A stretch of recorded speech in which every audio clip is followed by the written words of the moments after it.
Dear students, आज की इस वीडियो में हम डिस्कस करने जा रहे हैं टॉपिक कॉल्ड हेडिंग्स एंड सब हेडिंग्स ऑफ बैलेंस शीट। बहुत बच्चों को लगता है कि एक सेपरेट चैप्टर है। बच्चों, ये कोई चैप्टर नहीं है, पहले ये मैं क्लियर कर दूं। हेडिंग सब हेडिंग के माध्यम से सीबीएसई ये टेस्ट करना चाहता है कि क्या आपको कंपनी के बैलेंस शीट का format as per schedule 3 part 1 आता है या नहीं। सीबीएसई ने ये फॉर्मेट वाला पोर्शन पार्ट बी में रखा है और पार्ट बी में इतनी जगह नहीं है, वो इतने मार्क्स को एकोमोडेट नहीं कर पा रहा है कि आपको ये बोले कि एक बैलेंस शीट बना के दिखा दो। अब वो कैसे टेस्ट करे, तो उसने वहां पे 3 नंबर की जगह बनाई है। वो आपको बैलेंस शीट से 3 आइटम दे देता है और बोलता है ठीक, आप बताइए अगर हम बैलेंस शीट बना रहे हैं तो ये कौन से हेड या कौन से सब हेड में आएगा। आप अगर ये बता पा रहे हो तो हमें समझ आ जाएगा आपको बैलेंस शीट बनाना आता है या नहीं आता है। यही टॉपिक आईएससी की अगर बात करें तो पार्ट 1 के वॉल्यूम 2 में कवर्ड है अलोंग विद कंपनी अकाउंट्स। वहां पे उनके पास सफिशिएंट स्पेस है, इसलिए वो क्या करते हैं, यहां से एक 6 नंबर का क्वेश्चन देते हैं, आपको लिस्ट ऑफ आइटम्स दे देते हैं और बोलते हैं भैया शेड्यूल 3 पार्ट 1 के हिसाब से आप बैलेंस शीट बना के दिखा दीजिए। तो ये जो टॉपिक है सीबीएसई आईएससी दोनों के लिए रेलिवेंट है। सीबीएसई को हेडिंग सब हेडिंग के माध्यम से पूछा जाता है, आईएससी में आइटम्स देख के आपको बोल दिया जाता है बैलेंस शीट बना दीजिए। सीबीएसई में इसका वेटेज 3 नंबर है, आईएससी में इसका वेटेज 6 नंबर है। आइए समझते हैं किस तरीके से हम यहां पे 100% मार्क्स को स्कोर कर सकते हैं। बच्चों, अगर हम फॉर्मेट की बात करें तो हम जानते हैं कंपनी में हम वर्टिकल फॉर्मेट बनाते हैं। पहले हमारा इक्विटीज एंड लायबिलिटीज आता है, उसके बाद हमारा टोटल एसेट्स आता है। इक्विटीज एंड लायबिलिटी कोई हेडिंग नहीं है, ये तो साइड का नाम है। इसके भीतर 2 नहीं 3 हेडिंग होती है, share holders fund, non current liabilities and current liabilities. Share holder fund के भीतर 2 सब heading, share capital, reservation surplus. Non current liability के भीतर 3 सब heading, long term borrowings, other non current liabilities and long term provisions. Current liability के भीतर 4 सब headings होती है, short term borrowings, trade payable, other current liabilities and short term provisions. तो इस पूरी साइड को अगर देखा जाए तो जो आइटम्स हमारे सिलेबस पॉइंट ऑफ व्यू से रेलिवेंट है, हमने केवल वही यहां पे लिया है।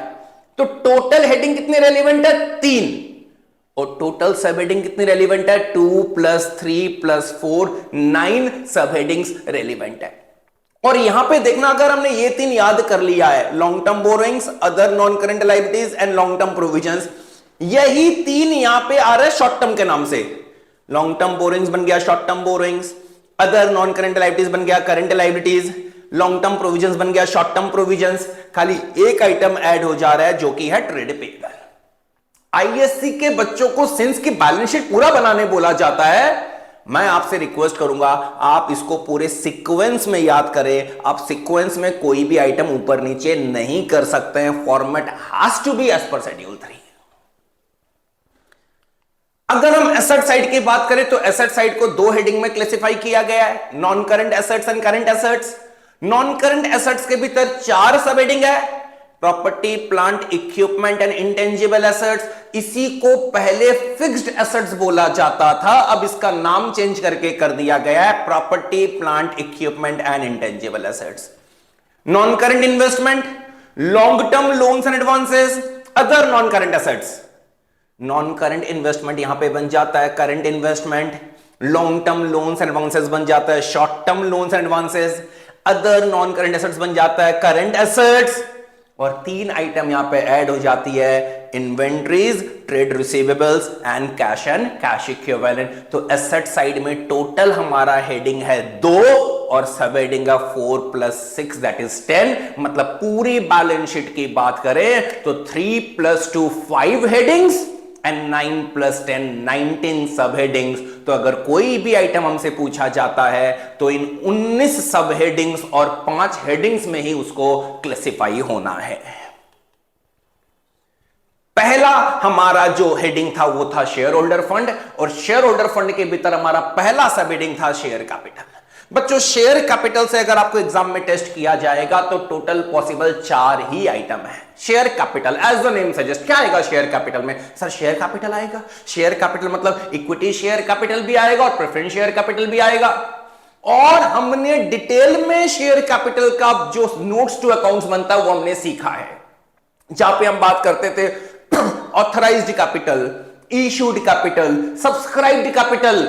सब्सक्राइब्ड के भीतर subscribed and fully paid up, subscribed but not fully paid up. हम जानते हैं subscribed not fully paid up के भीतर हम कॉल्स इन अरियर को लेस करके दिखाते हैं और शेयर फॉरफीचर को ऐड करके दिखाते हैं। तो हमसे अगर पूछा जाए कि कॉल्स इन अरियर या शेयर फॉरफीचर कहां पे आएगा, तो हम बोलेंगे इनका भी हेड शेयर होल्डर फंड है और सब हेड शेयर कैपिटल है। कॉल्स इन अरियर पूछेगा तो हम ब्रैकेट में जरूर लिखेंगे by way of deduction under subscribed capital. Share forfeiture पूछेगा तो हम जरूर लिखेंगे by way of addition under subscribed capital. That's it. इस सब हेडिंग से शेयर कैपिटल से और आपको कुछ भी नहीं पूछा जाएगा। रिजर्वेशन सरप्लस बहुत आसान है, बोनस है। आपने कोई रिजर्व का नाम जिंदगी में पहली बार सुना है, अगर पीछे वर्ड रिजर्व लिखा हुआ है तो उसको रिजर्वेशन सरप्लस में डाल दीजिए। It can be a securities premium reserve, it can be a capital reserve, it can be a debenture redemption reserve, dividend equalization reserve, capital redemption reserve, revaluation reserve, general reserve, any other reserve। यहां से बदमाशी करने के लिए आपको जानबूझ के PL का बैलेंस दिया जाता है। पीएल का बैलेंस भी हम जानते हैं रिजर्वेशन सरप्लस है, लेकिन वो क्या बोलता है? कभी बोलता है क्रेडिट बैलेंस, कभी बोलता है debit. Credit balance is positive, यहां पे बच्चा गलती नहीं करता है, वो कहां डाल देता है? रिजर्वेशन सरप्लस में। जब डेबिट बैलेंस बोल देता है, नेगेटिव बैलेंस बोल देता है, बच्चे जल्दबाजी में गलती कर देते हैं। गलती करने का कारण क्या है? हमने जब प्रोप्राइटर का और पार्टनरशिप का अकाउंट्स बनाया था और पीएल में डेबिट बैलेंस होता था तो उसको हम लायबिलिटी साइड में नहीं दिखा के एसेट साइड में दिखाते थे और वो बच्चों के दिमाग में सेट हो जाता है। कंपनीज का जब हम अकाउंट्स बना रहे हैं तो शेड्यूल 3 नेगेटिव वैल्यूज को परमिट कर रहा है। शेड्यूल 3 बोल रहा है पीएल रिजर्वेशन सरप्लस में ही आएगा, भले ही चाहे बैलेंस पॉजिटिव हो या नेगेटिव हो। ध्यान दीजिएगा बच्चों, अगर पीएल का डेबिट बैलेंस भी होता है तो भी वो रिजर्व्स एंड सरप्लस में ही जाएगा, वो asset side of the balance side में शिफ्ट नहीं होगा। That's all about reserves and surplus. तो पहला हेडिंग हमारा कंप्लीट हो गया, शेयर होल्डर फंड। उसके भीतर क्या दो सब हेडिंग है? Sir share capital, reservation surplus. अच्छे से याद हो गया सर। शेयर कैपिटल में आपने बता दिया 4 ही पॉसिबल आइटम है sir, equity share capital, preference share capital, share forfeiture, calls in arrear. Reservation surplus sir any kind of reserve, whether of revenue nature और ऑफ कैपिटल नेचर, सारे के सारे रिजर्व्स कहां जाएंगे? रिजर्वेशन सरप्लस में जाएंगे। Point to be noted, PL भी reservation surplus में जाएगा, whether it has a credit balance और डेबिट बैलेंस। चलते हैं हमारी दूसरी हेडिंग में जिसका नाम है non current liability. Non current liability के भीतर हमने पहला सब हेडिंग क्या पढ़ा है? Sir long term borrowings. Borrowings, borrow करना, लोन लाना, डेट की बात कर रहे हैं, लॉन्ग टर्म डेट की बात कर रहे हैं। Debenture is a long term borrowings, bond is a long term borrowings. हमने पब्लिक डिपॉजिट्स एक्सेप्ट किया है, long term borrowings. Any long term loan whether taken from a bank और फाइनेंशियल इंस्टीट्यूशन। 2 वर्ड मैं आपको नोट करवा देता हूं क्योंकि एग्जाम में टेस्ट कर लेते हैं। कभी भी वर्ड टर्म लोन यूज किया जाए या मॉर्गेज लोन यूज किया जाए तो समझ जाइएगा वो लॉन्ग टर्म लोन है और उसको हम लॉन्ग टर्म बोरोइंग्स में डाल देंगे। क्योंकि लोन हमें इसीलिए परेशान करता है क्योंकि लोन हमारा शॉर्ट टर्म बोरोइंग्स में आएगा। अगर हमें लोन 12 महीने के भीतर अगर पेमेंट करना है तो वो शॉर्ट टर्म बोरोइंग्स है, 12 महीने के बाद अगर पेमेंट करना है तो वो लॉन्ग टर्म बोरोइंग्स है। इसलिए मैंने बोला वर्ड टर्म लोन हो, मॉर्गेज लोन हो, लॉन्ग टर्म लोन हो तो वो लॉन्ग टर्म बोरोइंग्स में चला जाएगा। वर्ड शॉर्ट टर्म लोन है, कैश क्रेडिट है, बैंक ओवरड्राफ्ट है तो वो आपका शॉर्ट टर्म बोरोइंग्स में चला जाएगा। तो हमारा पहला subhead under non current liabilities long term borrowings. दूसरा अदर नॉन करंट लायबिलिटीज। बच्चों debenture is a non current liability. Debenture तो बोरोइंग्स में चला जाता है लॉन्ग टर्म बोरोइंग्स में, लेकिन अगर हमें डिवेंचर को प्रीमियम पे रिडीम करना है तो premium on redemption of debenture भी नॉन करंट लायबिलिटी में जाएगा, लेकिन उसको हम बोरोइंग्स में नहीं दिखा के अदर नॉन करंट लायबिलिटीज में दिखाएंगे। तीसरा आपका जो सब हेड है और आखिरी सब हेड है नॉन करंट लायबिलिटी में, वो है लॉन्ग टर्म प्रोविजंस। बच्चों जनरली इंप्लॉय से रिलेटेड कंपनी जो भी प्रोविजंस बनाती है वो लॉन्ग टर्म प्रोविजंस होता है, जैसे कि प्रोविडेंट फंड, जैसे कि ग्रेच्युटी फंड, जैसे कि प्रोविजन फॉर अर्नड लीव। ये जो जब मैं अर्नड लीव के प्रोविजंस की बात कर रहा हूं, ग्रेच्युटी की बात कर रहा हूं, प्रोविडेंट फंड की बात कर रहा हूं, तो ये सारे फंड इंप्लॉय के बेनिफिट के लिए बनाए गए। ये बेसिकली इंप्लॉय के रिटायरमेंट बेनिफिट के लिए बनाए गए। हमें फ्यूचर में इंप्लॉय को पेमेंट करना पड़ेगा at the time of retirement. ये सारे के सारे लॉन्ग टर्म प्रोविजंस है। लेकिन बच्चों यही प्रोविजंस शॉर्ट टर्म प्रोविजंस में शिफ्ट हो जाएंगे अगर वो 12 महीने के भीतर भीतर या एक अकाउंटिंग साइकिल, एक ऑपरेटिंग साइकिल के भीतर अगर पेएबल हो जाए तो। इसीलिए वो वर्ड अगर यूज करते हैं provident fund long term provisions, वो बोलते हैं प्रोविडेंट फंड पेएबल। पेएबल अगर बोल दे तो लॉन्ग टर्म प्रोविजंस की जगह पे हम उसको शॉर्ट टर्म प्रोविजंस में डाल देंगे। तो जनरली ये कहां पे जाएगा सर? लॉन्ग टर्म प्रोविजन में। विद इन 12 मंथ्स या with in 1 operating cycle payable अगर हो जाए तो सर ये नॉन करंट लायबिलिटी से करंट लायबिलिटी में चले जाएंगे, लॉन्ग टर्म प्रोविजन से ये शॉर्ट टर्म प्रोविजंस में चले जाएंगे। नॉन करंट लायबिलिटी खत्म। इक्विटीज एंड लायबिलिटी साइड का last head current liability. Current liability के भीतर हमारा पहला आइटम है short term borrowings, bank overdraft या cash credit short term borrowings है। अगर हमने बैंक या एफआई से लोन लिया है, शॉर्ट टर्म लोन है, तो वो शॉर्ट टर्म बोरोइंग्स में जाएगा। लोन पेएबल ऑन डिमांड, जब सामने वाला पैसा मांग ले तब अगर देना पड़े तो वो हमारा कौन सा लोन है? शॉर्ट टर्म बोरोइंग्स है। Right children? तो यहां पे bank overdraft, cash credit, short term loan from bank and FI and loans payable on demand यहां पे हमारा आ जाएगा। Point number 4 very important, current maturities of long term date. अभी हमने पढ़ा कि डिवेंचर लॉन्ग टर्म डेट है, डिवेंचर लॉन्ग टर्म बोरोइंग्स में जाएगा। हमने 10 साल के लिए डिवेंचर इशू किया, डिवेंचर लॉन्ग टर्म बोरोइंग्स में चला गया। लेकिन जब वो रिडम्पशन होना है 9 साल के बाद, जब मैं बैलेंस शीट बना रहा हूं तो as on balance sheet date अब तो वो डिवेंचर 12 महीने के भीतर भीतर या एक ऑपरेटिंग साइकिल के भीतर पेमेंट होना है। तब हम उस डिवेंचर का हेड चेंज करके उसको हम लॉन्ग टर्म बोरोइंग से शॉर्ट टर्म बोरोइंग्स में ले आएंगे। हमने टर्म लोन लिया 5 साल के लिए, 4 साल तक तो वो लॉन्ग टर्म बोरोइंग्स में रहेगा।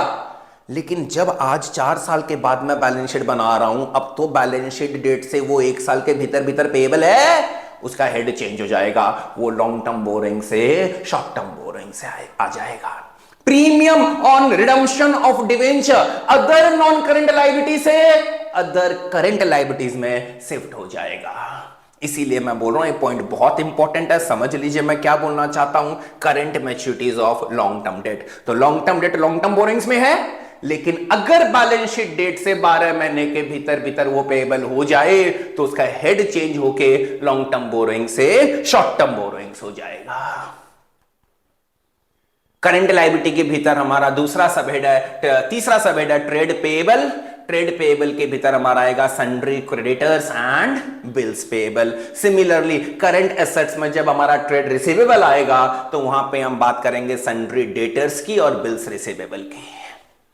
करंट लायबिलिटी के भीतर हमारा आखिरी सबहेड है अदर करंट लायबिलिटीज, उसके भीतर हमारा आएगा, उसके बाद हमारा प्रोविजंस आएगा short term provisions. Other current liability exam point of view से सबसे इंपॉर्टेंट होता है। यहां पे जो आइटम है ये बहुत फ्रीक्वेंटली टेस्ट की जाती है, यहां पे बहुत केयरफुल रहिएगा। अनपेड या अनक्लेम्ड डिविडेंड, हमारे शेयर होल्डर ने डिविडेंड क्लेम नहीं किया है, वो अभी तक आउटस्टैंडिंग है, हमें उन्हें पेमेंट करना है। कॉल्स इन एडवांस, अगर शेयर होल्डर एडवांस में पैसा दे दे उसको बोलते हैं calls in advance. Any outstanding expenses, advances received from customers, interest on borrowing, accrued and due और whether accrued but not due, दोनों के दोनों ही हमारा अदर करंट लायबिलिटीज में जाएगा। यहां पे एग्जामिनर हमें कंफ्यूज करने की कोशिश करता है। Any income received in advance is also a part of other current liabilities. Short term provisions हमने बोला था, जो 3 हमने लॉन्ग टर्म प्रोविजंस की बात की थी वो भी शॉर्ट टर्म हो सकते हैं अगर वर्ड पेएबल हो जाए तो, अगर 12 महीने के भीतर भीतर पेएबल हो जाए तो ये तो यहां पे थर्ड पॉइंट में कवर्ड है ही। इसको छोड़ के अगर प्रोविजन फॉर टैक्स है या प्रोविजन फॉर एक्सपेंसेस है तो वो शॉर्ट टर्म प्रोविजंस में आ जाएगा। Provision for tax PFT, cash flow करते समय इस आइटम का हम बहुत बार जिक्र करते हैं, तो वो कहां पे आएगा? शॉर्ट टर्म प्रोविजंस में। यहां पे हम एक बुद्धि लगा सकते हैं बच्चों, कैश फ्लो स्टेटमेंट बनाने के लिए हमें सब में पूरा बैलेंस शीट दिया हुआ होगा और एक तरफ हमसे हेडिंग सब हेडिंग पूछा जाएगा। अगर हम वो बैलेंस शीट देख ले जो हमें क्वेश्चन पेपर में दिया हुआ है कैश फ्लो स्टेटमेंट बनाने के लिए, वहीं से हो सकता है हमें कुछ आइटम मिल जाए। मैंने बोला आईएससी के बच्चे को फॉर्मेट ध्यान रखने की दरकार है, लेकिन अगर आप वहां पे कुछ मिस आउट कर रहे हो, आप अपने पेपर पे नजर मार लीजिए, पूरा का पूरा बैलेंस शीट का फॉर्मेट आपको पेपर में ही मिल जाएगा, या तो कैश फ्लो के सम में या हो सकता है कॉम्पैरेटिव एंड कॉमन साइज के सम में। बच्चों please play smart when you are appearing for your examinations. Asset side में आ जाते हैं। एसेट साइड में हमारा पहला हेड है नॉन करंट एसेट्स और उसके भीतर पहला सब हेड है property plant equipment and intangible assets. बच्चों ये बहुत बड़ा सब हेड है, यहां पे सारे फिक्स्ड एसेट्स आ जाते हैं। लाइन सुनना, सारे फिक्स्ड एसेट्स आ जाते हैं विदर टेंजिबल और इंटेंजिबल, वेदर कंप्लीट और इनकम्प्लीट। देखिए यहां पे 4 सब हेड है और ये चारों पॉइंट कौन से सब हेड में जाएगी? Property plant equipment and intangible assets under the head non current assets. अब 4 सब हेड क्या है देखिएगा। पहला इसके भीतर जो सब हेड है वो है प्रॉपर्टी प्लांट इक्विपमेंट और दूसरा है intangible assets. Property plant equipment में सारे टेंजिबल फिक्स एसेट्स आ जाएंगे, लैंड हो, बिल्डिंग हो, प्रीमिसेस हो, प्लांट हो, मशीनरी हो, इक्विपमेंट हो, फर्नीचर हो, फिक्सचर हो, whatever it is, all tangible fix assets. Property plant equipment, sub heading property plant equipment and intangible assets. इस सब हेड में सारे इंटेंजिबल एसेट्स भी आ जाएंगे, patent, copyright, goodwill, licence, mining rights, design, logo, brand name, company के जितने भी intangible assets हैं वो भी इसी सब हेड में आ जाएंगे। कैपिटल वर्किंग प्रोग्रेस, बच्चों पॉइंट नंबर जो 3 है वो 1 के रिलेशन में है। अगर बिल्डिंग कंप्लीट है तो टेंजिबल एसेट, इनकम्प्लीट है तो capital working progress. Intangible asset complete है तो इंटेंजिबल एसेट, इनकम्प्लीट है तो इंटेंजिबल एसेट्स अंडर डेवलपमेंट। एक कंपनी ने रिसर्च पे 10 करोड़ रुपए लगा दिए हैं, लेकिन अभी तक वो रिसर्च कंप्लीट नहीं हुई है। जब तक रिसर्च कंप्लीट नहीं होगी, टेक्नोलॉजी पूरी तरह से नहीं आएगी, तब तक पेटेंट नहीं मिलेगा। उस खर्चे को हम कहां पे दिखाएंगे? उस खर्चे को हम दिखाएंगे under sub head intangible assets under development. Head यही रहेगा, सब हेड यही रहेगा। हमारी बिल्डिंग बन गई है, बिल्डिंग बन गई है तो उसको हम क्या बोलेंगे? Tangible fixed assets, property plant equipment में आ जाएगा। 31 मार्च के दिन अगर बिल्डिंग अंडर कंस्ट्रक्शन अभी तक कंप्लीट नहीं हुई है तो आ जाएगा कैपिटल वर्किंग प्रोग्रेस। इसलिए मैंने शॉर्ट में एक लाइन बोली, वेदर टेंजिबल और इंटेंजिबल, वेदर कंप्लीट और इनकम्प्लीट, सारी की सारी चीजें नॉन करंट एसेट्स के भीतर कौन से सब हेड में आने जा रही है? Property plant equipment and intangible assets, जिस सब हेड का पहले नाम हुआ करता था fixed assets. Non current assets के भीतर हमारा जो 2 नंबर सेकंड में जो हमारा सब हेड है वो है long term investment. Investment in property, investment in equity, preference और debentures of other company, investment in other business और partnership firm, investment in mutual funds. बच्चों यहां पे एक चीज मैं आपको क्लियर कर दूं, ये सारे इन्वेस्टमेंट करंट एसेट्स में शॉर्ट टर्म इन्वेस्टमेंट में भी आ सकते हैं और यही नाम नॉन करंट एसेट्स में लॉन्ग टर्म इन्वेस्टमेंट में आ सकते हैं। कैसे आइडेंटिफाई करें? नाम सेम रहेगा बच्चों, एकदम यही 4 नाम हम कहां पढ़ने जा रहे हैं? Current asset, short term investment. इसलिए मैंने current asset, short term investment का कोई स्लाइड बनाया ही नहीं है, नाम सेम आएंगे। कैसे डिस्टिंग्विश करें? अगर ये इन्वेस्टमेंट आज मेरी बैलेंस शीट डेट है, बैलेंस शीट डेट से 12 महीने के भीतर या एक ऑपरेटिंग साइकिल के भीतर कैश में कन्वर्ट हो जाएंगे तो ये करंट एसेट्स में जाएगा। और अगर 1 साल या एक ऑपरेटिंग साइकिल के बाद अगर ये कैश में कन्वर्ट होंगे तो ये नॉन करंट एसेट्स में चले जाएंगे। तो अगर समय 1 साल से ज्यादा लगना है कैश में कन्वर्ट होने में, एनसीए लॉन्ग टर्म इन्वेस्टमेंट, 1 साल के भीतर कन्वर्ट होना है कैश में, current assets, short term investments. Non current assets के भीतर हमारा तीसरा सब हेड है long term loans and advances. कोई भी loans and advances which is given for a period of more than 12 months, advances for acquiring property, long term security deposit. Again यहां पे मैंने करंट एसेट के लिए स्लाइड नहीं बनाया है, क्यों? जब हम करंट एसेट्स में short term loans and advances पढ़ेंगे यही आइटम आएगी। अगेन डिफरेंस क्या है? हमने जो एडवांसेस दिया है, हमने जो डिपॉजिट्स की है, अगर वो 12 महीने या एक ऑपरेटिंग साइकिल में कैश में कन्वर्ट होनी है तो करंट एसेट्स के भीतर short term loans and advances, हमने जो एडवांसेस दिया है वो हमें वापस 12 महीने के बाद मिलना है, तो फिर आपका नॉन करंट एसेट्स के भीतर long term loans and advances. इसलिए ये दो स्लाइड नॉन करंट इन्वेस्टमेंट और long term loans and advances का जो पैरेलल दो स्लाइड होना चाहिए करंट एसेट्स में, वो हमने बनाई नहीं है इस वीडियो में। कोई नया आइटम आएगा ही नहीं। लास्ट हेड में चल रहा है नॉन करंट एसेट्स के बाद करंट एसेट्स। पहला हम इसके भीतर क्या करने जा रहे हैं करंट एसेट्स के भीतर? Inventories. Inventory of raw material, inventory of work in progress, inventory of finished goods, inventory of stock in trade, loose tools, stores and spares. अगर मैं मैन्युफैक्चरर हूं तो जनरल इन्वेंट्री 3 तरह का होता है, raw material, WIP and FG। अगर मैं ट्रेडर हूं तो उसको मैं बोलता हूं स्टॉक इन ट्रेड। और हमने सीखा है, रेशियो चैप्टर करते समय भी हमने आपसे बात की थी कि loose tools, stores and spares को हम बैलेंस शीट बनाते समय इन्वेंट्रीज सब हेड में दिखाते हैं under the head current assets. However जब हम करंट रेशियो का कैलकुलेशन करते हैं तब हम इन्वेंट्रीज को लेते समय loose tools, stores and spares को हटा देते हैं, लेकिन बैलेंस शीट में ये दोनों आइटम इन्वेंट्री के भीतर ही आती है, ध्यान रखिएगा। ये एग्जाम पॉइंट से बहुत इंपॉर्टेंट भी है। ट्रेड रिसीवेबल बात हो गई थी, sundry debtor and bills receivable. Trade payable में क्या था? Sundry creditors and bills payable.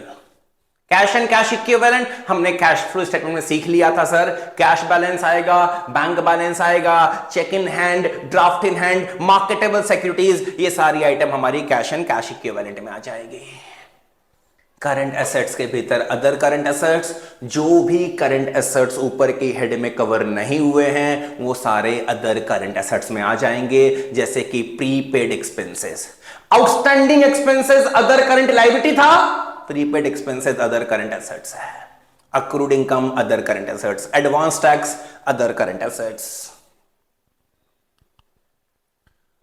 कुछ लाइबिलिटीज जैसे कि कंटिंजेंट लाइबिलिटी, प्रोपोज डिविडेंड हमने सीखा है। जब हम कैश फ्लो कर रहे थे हमने पूरा ट्रीटमेंट सीखा है प्रोपोज डिविडेंड का। हमने सीखा है कि प्रोपोज डिविडेंड को कंटिंजेंट लाइबिलिटी माना जाता है, क्योंकि जब तक वो अप्रूव ना कर दी जाए शेयर होल्डर द्वारा वो कंफर्म्ड लाइबिलिटी नहीं है। इसलिए प्रोपोज डिविडेंड बैलेंस शीट में कहीं पे भी नहीं आता है जब तक वो डिविडेंड पेएबल ना बन जाए।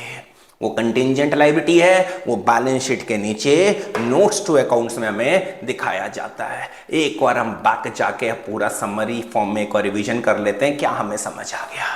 इक्विटीज एंड लायबिलिटीज में शेयर होल्डर फंड, उसके भीतर share capital reservation surplus.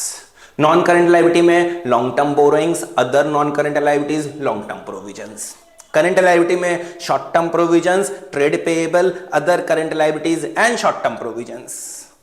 Assets, non current assets में property, plant, equipment and intangible assets. Non current investment, long term loans and advances, other non current assets. Current assets में current investment, inventories, trade receivable, cash and cash equivalent, short term loans and advances, other current assets. यहां पे मैंने बात की थी कि current investment और short term loans advances के लिए मैंने स्लाइड नहीं बनाई है। क्यों?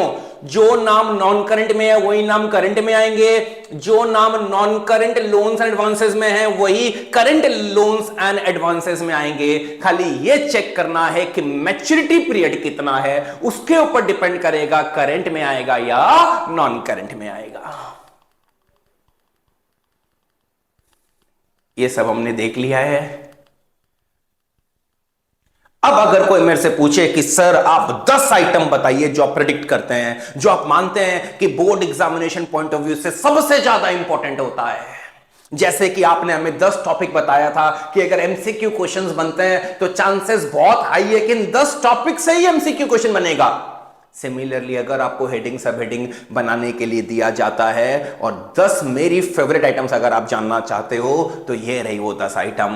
Unclaimed dividend, current liability, other current liability, calls in advance, current liability, other current liability, calls in arrear, share holders fund के भीतर share capital by way of deduction, securities premium reserve या PL का debit या credit balance, share holders fund, reserve and surplus, loose tools, stores and spares, current assets, inventories, design and logo, non current assets, sub head आएगा property, plant, equipment and intangible assets, mortgage loan या term loan, non current liabilities, long term borrowings, bank overdraft, current liabilities, short term borrowings, interest accrued whether or not due on borrowings, current liability, other current liabilities, debentures and bonds, non-current liabilities, long-term borrowings, share forfeiture, shareholders fund, share capital by way of addition, outstanding and prepaid expenses, sir, outstanding expenses, current liability, other current liability,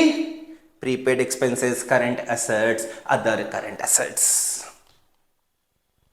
That's it for today's class. I hope you are enjoyed this session. और ये 15 minute अगर आप मुझे दे रहे हो तो CBSE के बच्चों के लिए 3 नंबर और आईएससी के बच्चों के लिए 6 नंबर कंफर्म हो जा रहा है। अब इन आइटम के बियॉन्ड आपको बुक में कोई भी आइटम मिलता है और आप उसको क्लासिफाई नहीं कर पा रहे हो, आपको समझ नहीं आ रहा इसका हेडिंग सब हेडिंग क्या होगा, बच्चों आप इस स्लाइड से पढ़ लीजिए, 99% इससे बाहर कुछ आएगा ही नहीं। फिर भी अगर आपको कोई आइटम मिलती है आप मुझे कमेंट में बताइए, मैं आपको रिप्लाई करूंगा कि इसका हेड और सब हेड क्या होने जा रहा है। Thank you, have a good day.